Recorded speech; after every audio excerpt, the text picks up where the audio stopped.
Halo rekan semuanya, kembali lagi bersama saya. Kali ini saya akan melanjutkan pembahasan terkhusus mengenai perkembangan P network yang terbaru lagi ya.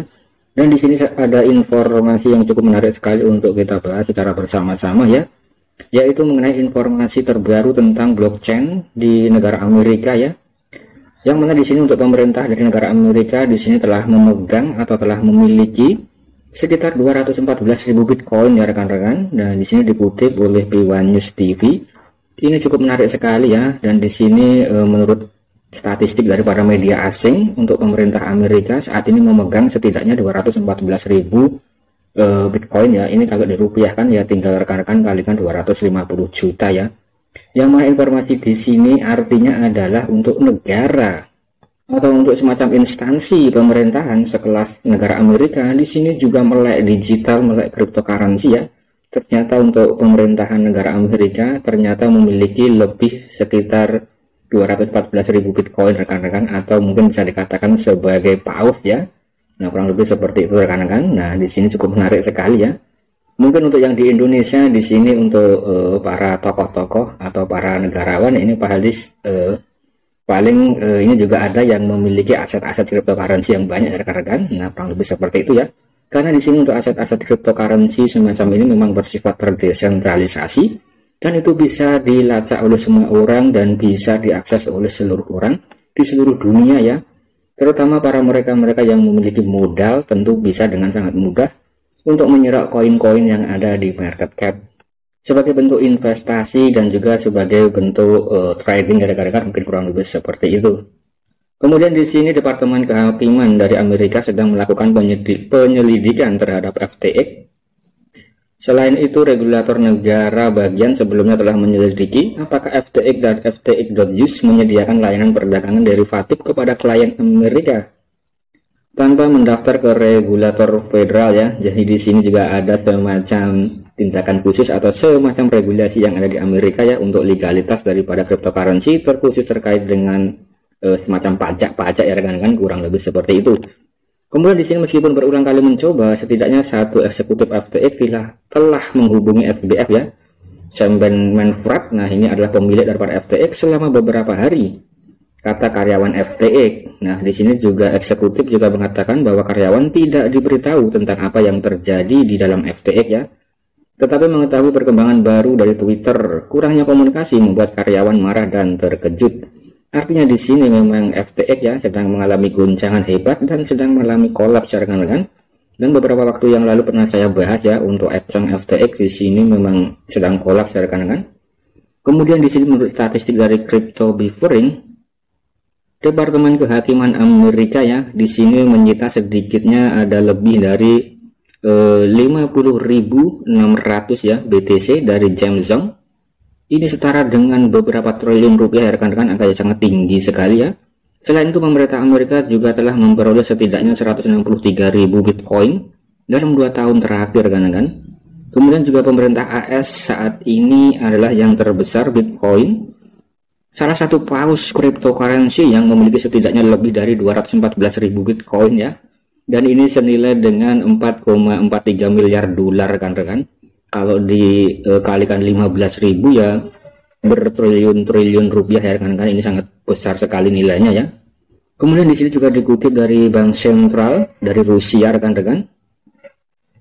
Di sini juga merilis laporan tentang masa depan industri aset digital di Rusia ya, yang mengatakan bahwa regulasi tambahan diperlukan untuk meningkatkan kerangka DFA dan menselaraskannya dengan aturan yang mengatur industri keuangan tradisional yang akan meningkat investasi, sirkulasi dan likuiditas sambil memastikan perlindungan investor yang baik. Dalam laporan tersebut, Bank Sentral Rusia mengusulkan insentif pajak untuk pemegang aset keuangan digital dalam jangka waktu yang panjang. Kemudian mengusulkan mekanisme sistem pajak khusus yang diperkenalkan dengan tujuan menarik uang gratis dari warga negara ke pasar sekuritas ya atau pasar saham. Kemudian di sini Bank Sentral Rusia yakin bahwa proposalnya akan menciptakan peluang baru bagi warga dan bisnis Rusia, menyederhanakan transaksi aset digital dan hak digital, serta mengurangi biaya operasional. Namun laporan tersebut menyatakan bahwa diskusi lebih lanjut dengan lembaga pemerintah terkait dan pelaku pasar diperlukan sebelum insentif pajak tersebut dapat disetujui.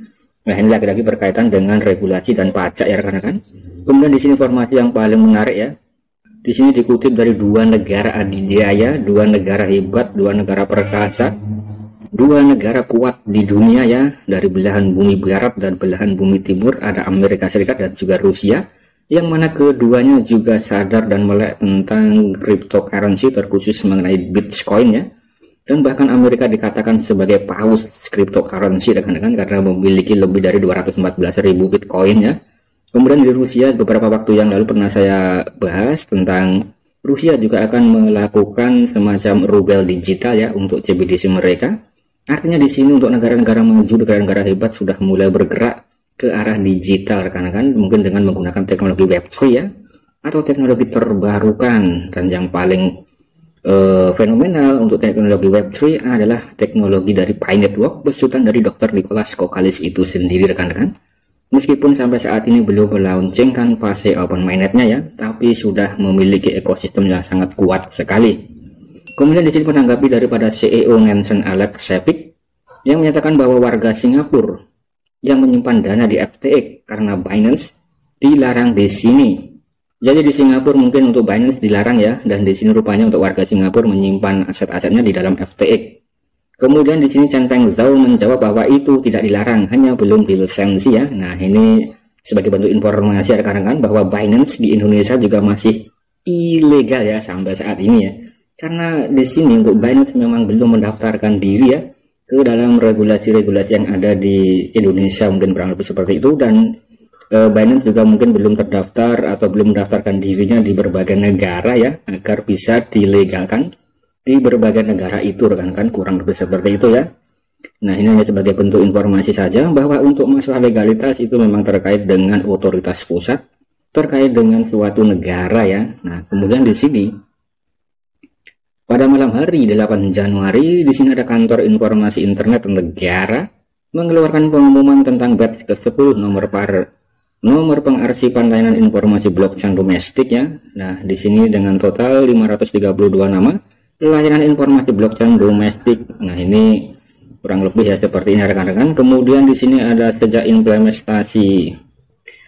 diimplementasi secara resmi peraturan manajemen layanan informasi blockchain pada tanggal 15 Februari 2019 kemarin ya. Ini ada kantor informasi internet negara telah mengumumkan total 206.2691 nama layanan informasi blockchain domestik dan juga nomor catatan ya. Oke rekan, di sini banyak sekali informasi yang ada di sini ya. Kemudian di sini ada alasan mengapa proporsi proyek koleksi digital begitu tinggi ya. Ini mungkin terkait dengan kepatuhan terhadap koleksi digital.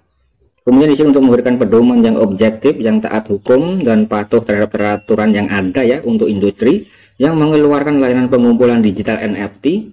Di sini ada Komite Profesional Blockchain dari Asosiasi Internet Guangdong. Ini baru-baru ini merilis edisi tahun 2022 ya. Ini ada pedoman penerbitan operasi kepatuhan pengumpulan digital NFT rekan-rekan. Nah, ini untuk yang pertama kalinya ya, dan pedoman tersebut menekan bahwa perusahaan dan platform yang mengumpulkan dan mengeluarkan koleksi digital NFT perlu memiliki catatan layanan informasi blockchain ya. Nah, ini juga sangat mantap sekali ya rekan-rekan. Kemudian di sini banyak sekali info-info yang berkembang. Kemudian di sini informasi yang terakhir ya, dari sudut pandang regional, Beijing memiliki 123 proyek yang terpilih dalam gelombang ke-10 dari daftar pengarsipan layanan informasi blockchain domestik. Jauh di depannya di sini ada 67 di Guangdong. Kemudian di sini ada data-data statistiknya ya rekan-rekan. Nah, ini informasi yang cukup menarik sekali bahwa untuk negara Cina terkhusus di Beijing di sini juga sedang bergerak ya, yang memiliki 123 proyek. Nah, ini memiliki 123 proyek blockchain rekan-rekan. Dan untuk di negara Cina sendiri ya, untuk komunitas daripada pioneer network memang sangat fenomenal sekali ya. Nah, mungkin ini adalah sebagai bagian dari informasi perkembangan di dalam dunia terkhusus terkait dengan perkembangan teknologi Web 3.0 yang akan datang ya. Dan juga terkhusus terkait dengan negara Amerika yang memiliki 214.000 Bitcoin ya, padahal total supply-nya hanya 21 juta.